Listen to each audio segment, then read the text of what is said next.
मुअज़्ज़ज़ नाज़रीन, आज मैं आप हज़रात के सामने ईद उल फ़ित्र की नमाज का तरीक़ा बताऊंगा, क्योंकि ईद बहुत ही ज़्यादा करीब है और ये हमारा दूसरा क्लिप है।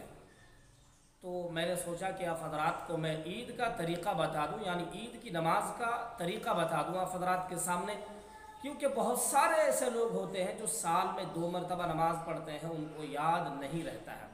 कभी कभार जो है ख़ास लोग भी गलती कर बैठते हैं। तो इस वजह से मैंने सोचा कि आप हज़रात को ये तरीक़ा बतला दूं ताकि ताज़ा हो जाए ज़हन। तो चलिए हम शुरू करते हैं कि ईद की नमाज का तरीक़ा क्या है। सबसे पहली बात यह है कि ईद की नमाज के लिए आपको नियत करनी है।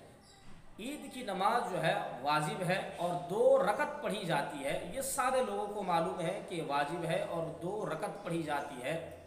तो इसमें आपको नियत करनी है। एक नियत पर मैं अहम बात आपको बताने लगा हूँ, और ये बात यह है कि बहुत सारे हज़रात ऐसे होते हैं नियत पढ़ने को ज़रूरी करार देते हैं। एक तो होता है दिल से नियत करना और एक होता है ज़ुबान से नियत को अदा करना। फुक़हा ने लिखा है कि ज़ुबान से नियत को पढ़ना ज़रूरी नहीं है, दिल से नियत को अदा करना, दिल से नियत करना ये ज़रूरी चीज़ है। इसीलिए कि अल्लाह के रसूल सल्लल्लाहु अलैहि वसल्लम ने इरशाद फरमाया, इन्नमल अअमालु बिन्नियात, अमल का दारो मदार जो है नियतों पर होता है। अगर आपकी नियत नहीं है तो फिर आपकी ना नमाज दुरुस्त है, ना आपकी ज़कात दुरुस्त है, ना आपकी सदका दुरुस्त है, आपकी कोई भी इबादत जो है दुरुस्त नहीं हो सकता। तो इसलिए आपको नियत करनी है, और दिल से इरादे के नाम को नियत कहते हैं। ऐसा नहीं कि ज़ुबान से आप अदा करने को जो है नियत कह रहे हैं, तो फिर आप गलत फहमी के शिकार में मुब्तला है। तो चलिए ईद की नमाज का तरीक़ा मैं आपको बितफ़सील इंशाअल्लाहुल अज़ीज़ बताऊंगा ताकि आपके लिए आसानी हो। मैंने आप हज़रात के सामने 1 साल पहले भी ईद की नमाज का तरीक़ा बतलाया था, लेकिन हो सकता है बहुत सारे लोगों को उस पर बितफ़सील मौका ना मिला हो। मुख्तसर अंदाज में मैंने आप हज़रात को सामने बताया था, लेकिन आज मैं प्रैक्टिकली आप हज़रात के सामने बताऊँगा। और क्या पढ़ी जाती है, इमाम को क्या पढ़ना है, मुक्तदी को क्या पढ़ना है, ये भी इंशाअल्लाहुल अज़ीज़ आप हज़रात के सामने बताऊंगा। तो सबसे पहली बात यह है कि इमाम नियत करेगा और दिल से करेगा, ज़ुबान से अदा करने की ज़रूरत नहीं है। इमाम भी करेगा और मुक्तदी हज़रात भी जो है नियत करेगा। दूसरी बात, इमाम अल्लाहु अकबर कहेगा। सबसे पहली जो तकबीर है, असल में 4 तकबीर होती है, 6 ज़ायद तकबीर होती है और 2 जो तकबीर होती है वो नमाज की तकबीर है जो उमूमन की जाती है। तो 3 आप पहली रकत में जो है ज़ायद तकबीर अदा करेंगे तो इस अंदाज में करेंगे। इमाम सबसे पहली मरतबा ये करे अल्लाहु अकबर कह के जो है हाथ बांध लेगा। हाथ बांध कर सना सुभानक अल्लाहुम्मा व बिहम्दिका व तबारक अस्मुका व तआला जद्दुका व ला इलाहा गैरुक, यानी मुकम्मल तौर पर वो सना पढ़ेगा और हाथ बांध के रखेगा, जैसे कि आप नमाजों के अंदर बांधते हैं सना के वक्त। अब दूसरी तकबीर आपको ये कहनी है अल्लाहु अकबर कहकर आपको हाथ छोड़ देनी है, ये दूसरी तकबीर है। तीसरी तकबीर कहकर भी आपको अल्लाहु अकबर करके हाथ छोड़ देनी है, ये तीसरी तकबीर हुई।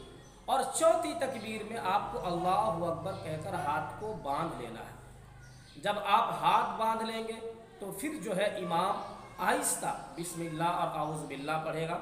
उसके बाद फिर वो सूरा फातिहा ज़ोर से बुलंद आवाज़ से पढ़ेगा। उसके बाद कोई सूरत मिलाएगा, लेकिन मुक्तदी सिर्फ मुक्तदी जो है सना पढ़कर खामोश खड़ा रहेगा। उसको सूरा फातिहा या सूरत मिलाने की ज़रूरत नहीं है।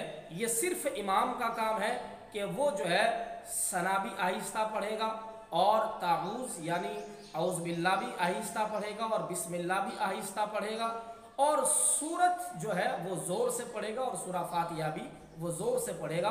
और मुक्तदी हज़रात जो है सूरत पढ़ने की ज़रूरत नहीं है और ना ही सूरा फातिहा पढ़ने की ज़रूरत है।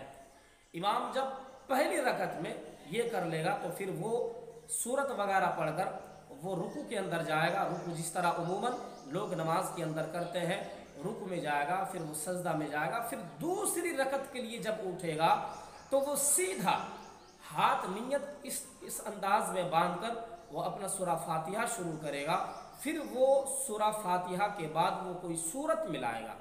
जब सूरत मिला लेगा, सूरत मिलाने के बाद जब सूरत ख़त्म हो जाए उसके बाद फिर वो हाथ जो है तकबीर के लिए उठाएगा। और कैसा, किस अंदाज में उठाएगा वो मैं बता दे रहा हूँ। जैसे कि कुल औज़ु बिरब्बिन नास पढ़कर ख़त्म किया, अब वो हाथ उठाएगा, अल्लाहु अकबर कहकर वो हाथ को छोड़ देगा। पहली तकबीर। दूसरी तकबीर, अल्लाहु अकबर कहकर हाथ को छोड़ देगा। तीसरी तकबीर, अल्लाहु अकबर कहकर हाथ को छोड़ देगा।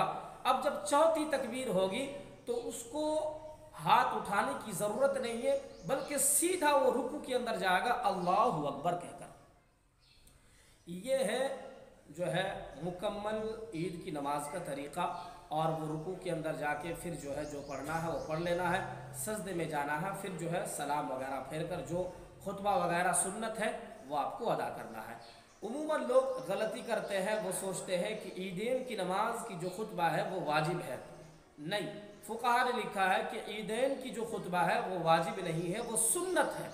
लेकिन जुम्मे की जो खुतबा है वो वाजिब और ज़रूरी है, उसके बगैर कोई चाराए कार नहीं हो।